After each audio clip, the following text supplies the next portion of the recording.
bine ați venit sau revenit pe canalul meu de YouTube. Astăzi, după cum ați văzut și din titlu, vom rezolva împreună câteva probleme din plan extrase din testele de antrenament. Vă rog să vă luați o foaie, un pic și haideți să începem. Vom începe fix cu testul 1. Astăzi vom rezolva doar ce este în plan, iar mâine ne vom ocupa de distanțe și unghiuri în spațiu. Astăzi am ales în plan pentru că nu vreau să le fac pe toate odată, să fie mai structurat pentru a înțelege mai bine. Și să vedem cum rezolv subiectul 3, punctul 1. Am un trapez, eu o să mă folosesc direct de foaia aceasta, nu o să mai scriu pe altceva, dar o să scriu informațiile pe aici, ca să le vedeți și voi exact ce scriu. Dar unele o să le și dictez, dacă vreți le scrieți, dacă nu, mă rog, fiecare cum vrea. Și vom începe cu primul exercițiu, în care ne spune că avem un trapez dreptunghic cu BD bisectoare și ne dă că AB, și asta și pun, este 16, CD este 10, iar aici e bisectoare, adică facem așa, să marcăm că e bisectoare. Împarte unghiul în alte două unghiuri mai mici egal. Prima cerință avem de spus că linia mijlocie este egală cu 13 cm. Pur și simplu scriem linie mijlocie egal bază mică plus bază mare supra 2. Sfatul meu ar fi să scrieți tot în cuvinte, de preferat să nu prescurtați, depinde, fiecare face cum vrea, dar mai bine nu prescurtezi, este doar un sfat, poți să ții cont sau nu de el. Bun. Apoi linie mijlocie egal AB plus DC supra 2 și înlocuind avem 10 plus 16 supra 2, adică 26 pe 2, adică 13 cm. Bun. Sub punctul A, să zicem că este cât de cât ușor de făcut pentru toți. Sau cel puțin așa ar trebui să fie. Haideți să vedem la punctul B ce putem să facem, ce putem să aflăm. Ne cere să arătăm că BC este 10. Adică BC este 10. Cum pot eu să arăt că BC este 10? Avem mai multe modalități. Ori să trasez aici o înălțime, să zic E, dar m-aș complica pentru că eu nu știu AD-ul. Dar știu doar că avem o bisectoare și avem laturile acestea paralele. Și fiind, eu nu o să scriu toate informațiile, ce vi se pare vouă interesant, să vă notați voi, dar eu nu vreau să scriu chiar tot, vreau mai mult să vorbesc ca voi să înțelegeți exact modalitatea de a se face problema. Și eu trebuie să-mi leg întotdeauna de toate datele pe care le am. Și, de exemplu, aici am că semidreapta este bisectoare și am și că laturile astea sunt paralele.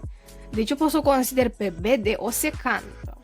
Și imediat pot să obțin că aceste unghiuri, respectiv D, B, C și C, D, B, sunt congruente ca măsură. După ce am obținut acest lucru, îmi va rezulta că triunghiul DBQ, această informație o voi scrie, este isoscel. Și după ce, de ce știu că e isoscel? Pentru că are aceste două unghiuri egale. Și triunghiul care are două unghiuri congruente este isoscel. Și clar îmi va rezulta pe proprietăți că DC egal BC egal 10 cm. Și iată cum am aflat și BC. Până aici, destul de ușor. Deci, tu trebuie să te legi de toate informațiile. Adică ei nu ți-au dat semidreapta asta că e bisectoare degeaba. Ai văzut? Ne-am legat să spunem despre aceste unghiuri. Iar apoi, nu ți-au dat că sunt paralele la fel degeaba. A trebuit să te legi. Deci, de toate informațiile pe care tu le ai, trebuie să te legi. Nici o informație nu ți-au dat-o doar ca să fie. De oricare tu trebuie să te legi. Iar apoi, punctul C, de obicei mai complicat, avem că este punctul de intersecție a laturii AB cu perpendiculara din C pe dreapta BD. Trasăm perpendiculara din C pe BD.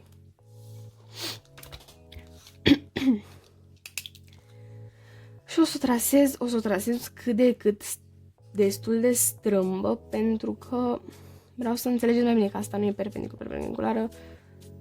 Ar fi fost așa, dar lăsați. O să o trasez strâmb, repet. Să n-aud în comentarii că asta nu e perpendiculară, dar știu că nu e perpendiculară. Dar tocmai am trasat-o așa ca să vedeți mai bine. Și mă pune să arăt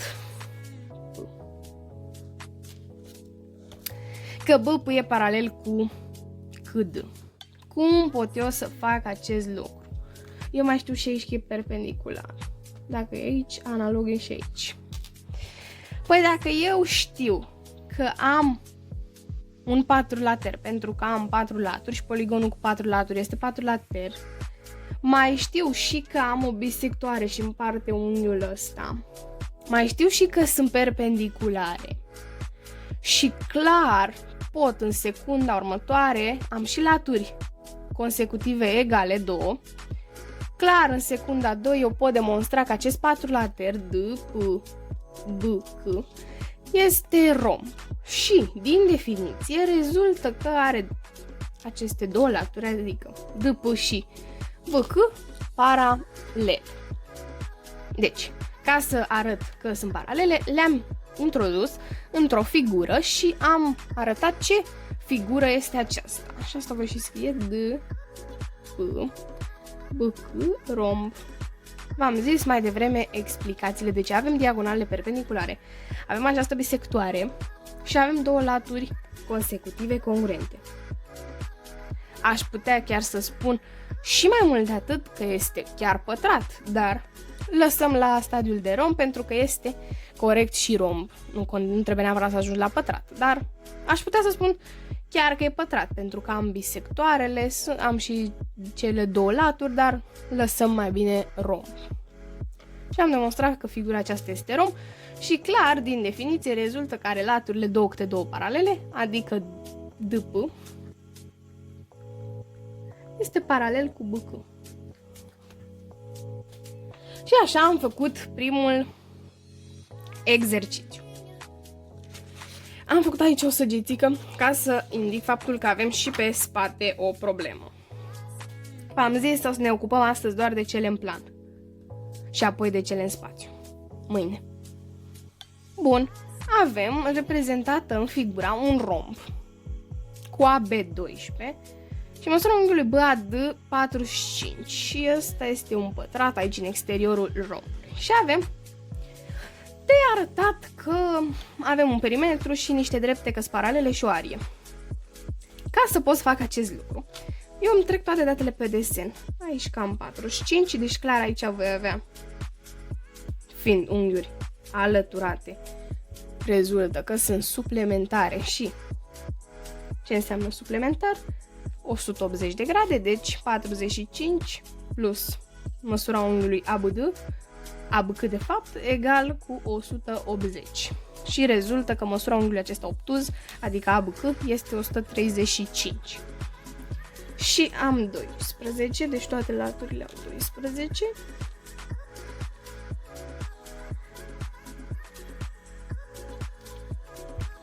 Trebuie să arăt că perimetrul pătratului e 48 și notez perimetru.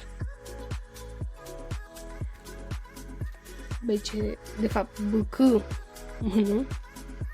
este 4 ori latură, adică 4 ori BC să zic, 4 ori 12, 48 cm. Puteam să iau oricare latură, dar am luat BC pentru că este din romb și știu că laturile rombului sunt egale. Acum să văd cum fac aici, că îmi cere să spun că AM este paralelă cu DK. Am o groază de variante în cap când am văzut desenul ăsta. Haideți să vedem ce am putea noi să facem. Păi ce aș putea eu să fac? Hai să desenez figura separat. Și o să vă dați seama imediat. O să o fac aici, destul de mică.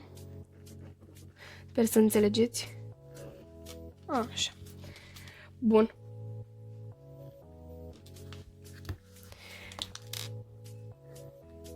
Ce bine mi-a ieșit. Nu prea mi-e de obicei aceste trapeze, dar sper să-mi iasă. Și noi trebuie să demonstrăm, practic, dacă eu am demonstrat că acesta este un trapez, am demonstrat că laturile sunt paralele. Dar cum fac eu asta? Hai să mai trec ce informații știu. Ce informații mai știu? Mai știu unghiul ăsta mic de 45, știu că DC e 12, de fapt, ba da, 12, aceasta tot 12, aceasta tot 12. Păi și ca să demonstrez că e trapez, eu practic ce ar trebui să fac? Practic eu ar trebui să mă gândesc ce proprietăți are trapezul și cum pot demonstra eu că e trapez. Păi trapezul spune că este patrulaterul, deci un patrulater avem, care are două laturi paralele și două neparalele. Cele neparalele se văd, adică AD și CM. Dar, fiind un patrulater și având și unghiul acesta tot de 45 de grade, de ce? Păi dacă mă uit în desenul mare, observ că BM este o diagonală împătrată. Și diagonala împătrată este și bisectoare, deci rezultă că unghiul ăsta are 45. Și acesta la fel 45. Deci clar, AB și M sunt coliniare. De ce? Pentru că am 135 de aici cu 45, 180. Deci sunt coliniare. Pe aici pe undeva e bunul. Și eu pot spune foarte ușor despre această figură că este un ce? Un trapez isoscel. De ce? Am fix ce-mi trebuie. Laturile neparalele, adică AD și CM, sunt și egale, sunt și neparalele. Și am și unghiurile alăturate bazei congruente. Deci, clar, eu pot spune despre figura mea că DK MA este trapez isoscel. Și rezultă că ce? Ce am zis? Că am și DK paralele. Deci mi-am luat figura și am văzut ce tip de figură este. Mai existau probabil și alte modalități de a afla, mai puteam să prelungesc aici și să obțin un patrulater, la fel, este la fel de corect, dar mi se pare mai ușoară varianta să arăt că este un trapez. De ce e trapez? Pentru că are aceste două unghiuri alăturate bazei congruente, are și două laturi congruente și, clar, a rezultat că este trapez. E trapez și isoscel, asta e o informație în plus. Iar acum avem de arătat că area triunghiului ANC este 72 pe lângă radical din 2 plus 1. Nu o să o calculați cu mine, o să vă arăt doar indicațiile, vi le zic exact ce trebuie și poi trebuie doar să înlocuiți numeric. ANC este acesta. Ne-am complicat cam mult în desen, dar o să vedem noi ce facem. Eu aș putea în mai multe feluri să fac. Dar haideți să obțin felul mai ușor. Observ că triunghiul ANC, de fapt area triunghiului ANC, este formată de mai multe arii. Hai să zic că am O. E area triunghiului acesta mic, plus area triunghiului acesta de jos, plus area triunghiului acesta. Adică area triunghiului ABN plus area triunghiului BNC plus area triunghiului BOC. Nu, BOC ori 2, de fapt, că ăsta e mic. Stați un pic să facem așa ca să se vadă mai bine literele, pentru că am făcut clai peste grămadă de semn și nu se mai înțelege nimic. Deci, repet, area triunghiului ANC este acesta și este formată din area lui A, B, N, acesta de aici, cu area lui A, B, C, nu B, O, C, plus area lui B, N, C. Da, se vede, suntem în plan, nu suntem în spațiu și poți să calculezi imediat area lui B, N, C, pentru că știind laturile, știind că e dreptunghi cateta 1 ori cateta 2 pe 2, adică 12 ori 12 pe 2, adică 72, ceea ce l-am obținut. Și acum ar trebui să calculez, să observ de fapt că ABN și ABC sunt de fapt niște triunghiuri cam congruente. Și aș putea imediat să aflu ce area acestuia, pentru că e romb, aici e deja perpendiculară, aflu diagonalele. Da? Iau triunghiul ABC separat. De fapt, trebuia B-ul sus. Mă rog. Și aici am O. Știind de triunghiul ăsta că 12, 12, pot afla imediat diagonala pentru că am acel unghi de 45. Deci există o grămadă de variante. Ori pot face area rombului și să spun cât este area rombului, apoi cu L sin de latură pe 2. Da, cred că așa e cea mai bună variantă. L latura. Da? Uite, hai să și scriu că area e latură, ori sin de unghi pe 2. Și pot afla area triunghiului ăsta mic. După aia o împart la 2 și obțin. Ia să vedem cât ne dă area unui romb. De fapt, am scris greșit că area rombului e doar L sin de unghi. Area unui triunghi din ăsta o să o aflăm, că este fără pe 2. Uite, vedeți, aveți grijă să nu faceți așa prostii la examen. Să scrieți mai bine de 2 ori formule, să vă mai uitați încă o dată, pentru că, din grabă, uite cum am făcut eu acum, hai să arăt mai repede și am scris cu pe 2. Dar lăsăm așa. Și va veni 12 ori 12 ori sin de 45, radical din 2 pe 2. Simplific. Îmi dă 72 radical din 2. Și clar, dacă area unui triunghi ăsta mare e 72 radical din 2, adică area lui ABD e 72 radical din 2, clar area lui ABO va fi 36 radical din 2. Și, după toate indicațiile pe care vi le-am dat, nu vă rămâne decât să aflați voi singuri area lui AB, că știi înălțimea, poți să faci cu area în două moduri, cum ți-am arătat mai devreme, iar apoi doar să însumezi. Clar, ar trebui ca fiecare arie mică din aceasta să îți dea 36 radical din 2.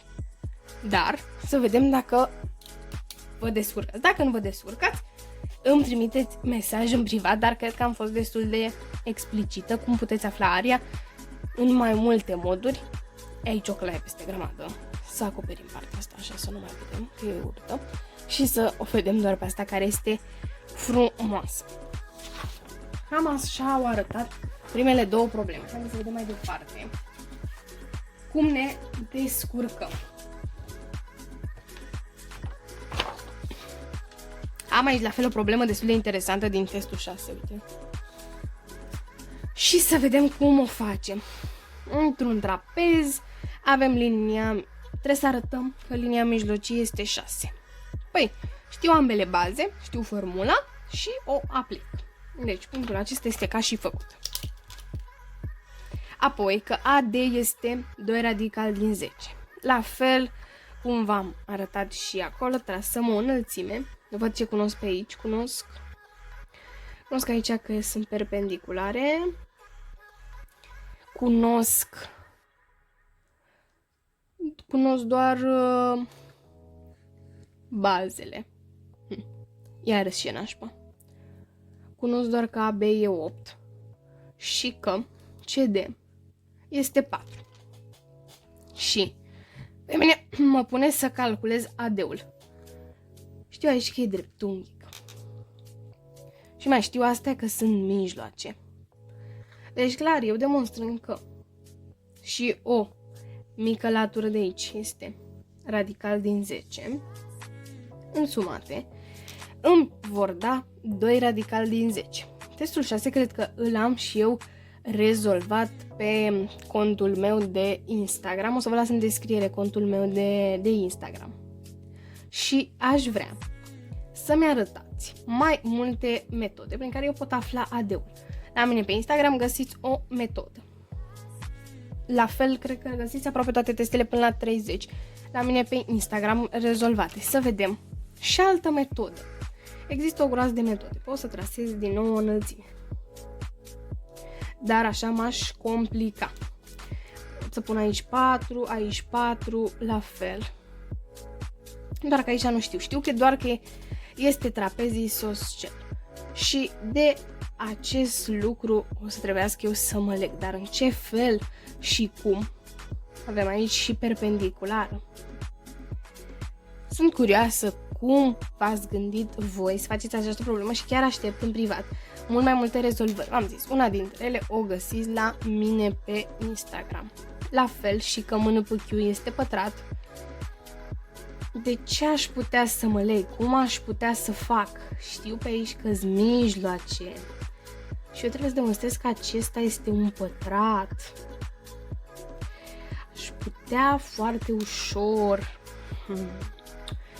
Dar oare să vă arăt eu sau să las mister? Nu o să las chiar așa mult mister. La punctul B lăsăm mister. Și la punctul C iarăși lăsăm un pic de mister. Vă dau doar așa o indicație. Să vă uitați pe desen la toate laturile. Uite, vi le și arăt. Uitați ce pot eu face cu laturile astea, ce pot face cu diagonalele și care sunt proprietățile pătratului. Dacă știi ce ți-am zis, clar știi să faci. La fel și la punctul B. Dacă nu te descurci, te poți uita la mine pe Instagram. Acestea sunt paralele, sunt perpendiculare.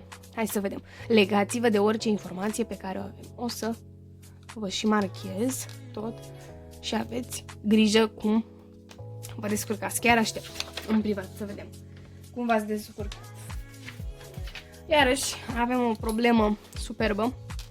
Și pe aceasta o să vă las așa cât de câte enigmă, o să vă dau doar niște sfaturi, nu o să vă mai arăt exact cum. V-am arătat la primele probleme, acum trebuie voi să căpătați dexteritate să le rezolvați. Avem distanța de la E la dreapta BD. Ce știu eu? Știu că triunghiul este echilateral, adică clar are aici 60. Și mai știu ce. Aici că am un mijloc. Și ce mai știu eu? Păi, astea sunt egale, că triunghiul ăsta e echilateral. Și dacă avem triunghi echilateral cu triunghi echilateral, ce o să-mi rezulte această figură? A, B, C, E, ce va fi? Va fi clar un romb. Și dacă e romb, rezultă că unghiul ăsta mic de aici cât va avea? Jumătate dintr-un unghi mare. Adică aici are 60 și clar aici va avea 30. Și de fapt eu ce am demonstrat? Că unghiul ăsta de aici, adică EBD, are 90. Deci distanța de la E la BD este egală cu EB. De ce? Pentru că EB e perpendicular pe BD, deoarece măsura unghiului EBD egal 90 de grade. Cum am arătat? Păi am arătat fix mai devreme. La fel, hai să vedem cum calculăm area triunghiului KMQ. Iar apoi vă băgați în triunghiul acesta dreptunghic și aflați. Știu și aici că am 60, deci este un triunghi din acela dreptunghic frumos în care ai unghiurile de 60, de 90 și de 30. Calculați area triunghiului KMQ. Ce înseamnă arie? Suprafață. Ce înseamnă arie? Repet, formulă, adică suprafață. Doamne, ce înseamnă arie? Formulă, adică suprafață. Înseamnă suprafață, dar nu formulă. Formula unei arii este, de fapt, bazor H supra 2. Am un triunghi mare. Trasez înălțime, perpendicular. Trasez înălțimea în ăsta mic, perpendiculară. Și spun că Q1 e paralel cu AM, pentru că amândouă sunt perpendiculare pe aceeași dreaptă. Și pot să fac imediat asemănare că triunghiul KQN este asemenea cu triunghiul AMC. Nu, ce am zis? ABC, pardon. Adică acesta mare cu acesta micuț. Măi, tați. Alertă. Ștergem. Eu zic când de la mic, când de la mare. Deci ăla dreptunghic. Of, v-am zăpăcit. Mă refer la triunghiul ăsta. AMC. Cu triunghiul acesta mic, exact unde am trasat înălțimile. Adică AMC și CQ. Punem aici. Iar apoi merg pe rapoarte și aflu că Q1 supra AM egal cu QQ supra QA. Și cred că o să-mi dea, nu mai știu exact cât dădea raportul ăsta, cred că undeva un 1 pe 2, dar verificați. Și de aici, știind AM-ul fiind înălțime în triunghi echilateral, afli și Q9-ul, câmul îl știi și așa, bum, ai aflat aria. Hai să vedem o altă problemă.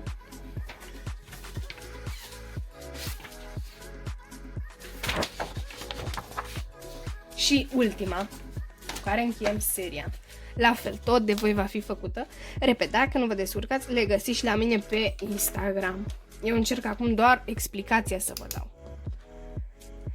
Distanța de la B la DK. Ce înseamnă distanță perpendiculară? Cum aflu eu acea distanță? Păi clar, o să trasez așa o perpendiculară și o să notez cu E. Și voi rezolva. Puneți toate datele numerice pe desen.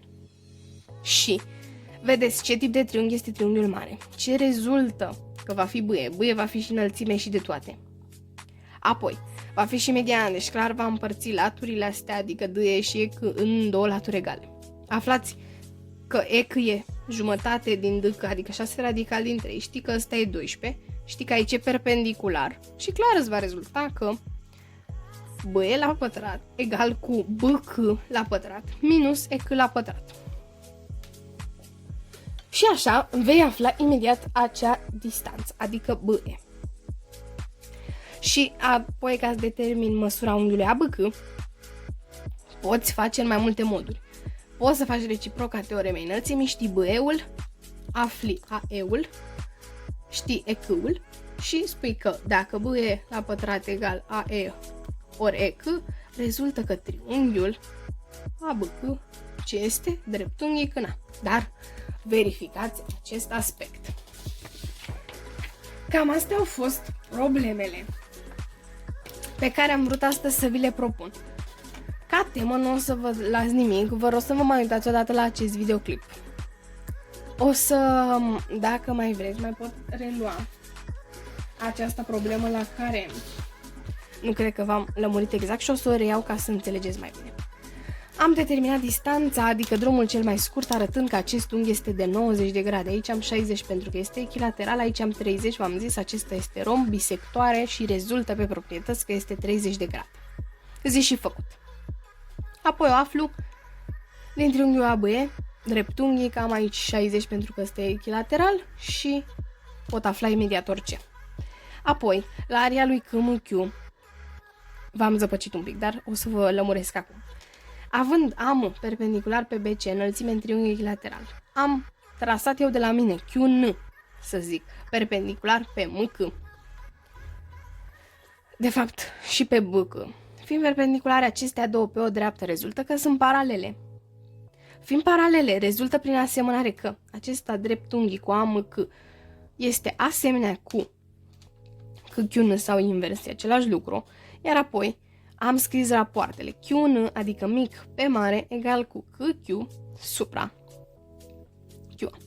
Și de acolo aflu, cred că 1 pe 2 dădea. Cred. Nu mai știu exact, dar verificați voi. Trebuie să faci cât mai multe probleme ca să ai cât mai mare dexteritate la ele, să-ți dai seama ce aplici, cum aplici, ce trasezi, ce nu trasezi. Iar apoi trebuie, din nou, v-am zis, să-ți repeți formulele dacă știi teoria știi să faci și practica. Eu sper că v-am ajutat cu acest videoclip. Sper că ați mai înțeles așa cât de cât. Depinde. La examen aveți noroc sau ghinion. Poate să vă aplice ceva destul de ușor sau ceva foarte greu. Depinde numai de noroc. Eu zic doar să vă mai repetați, vă mai uitați la videoclipuri. Nu neapărat la ale mele, poate găsiți și la altcineva care mai face și poate vă ajută, dar sper că v-am lămurit cât de cât și v-am făcut să înțelegeți cum stă treaba cu aceste probleme. Dacă aveți nelămuriri, nu uitați, mă găsiți în privat, o să vă las Instagramul în descriere și noi ne vedem tot astăzi la un videoclip despre motivație și cum să fac față primului examen important din viața mea, pentru că mâine dăm examen la română. Să știți că și eu am emoții pentru voi, pentru că m-am atașat foarte mult de voi și chiar am emoții, sunt foarte curioasă ce pică. Eu doar cred că o să pice ceva din genul epic, adică fabulă sau bază, doar cred. Și chiar sunt super curioasă să vedem cum sunt subiectele și abia aștept să ne vedem astăzi la clipul despre motivație. Vă pup!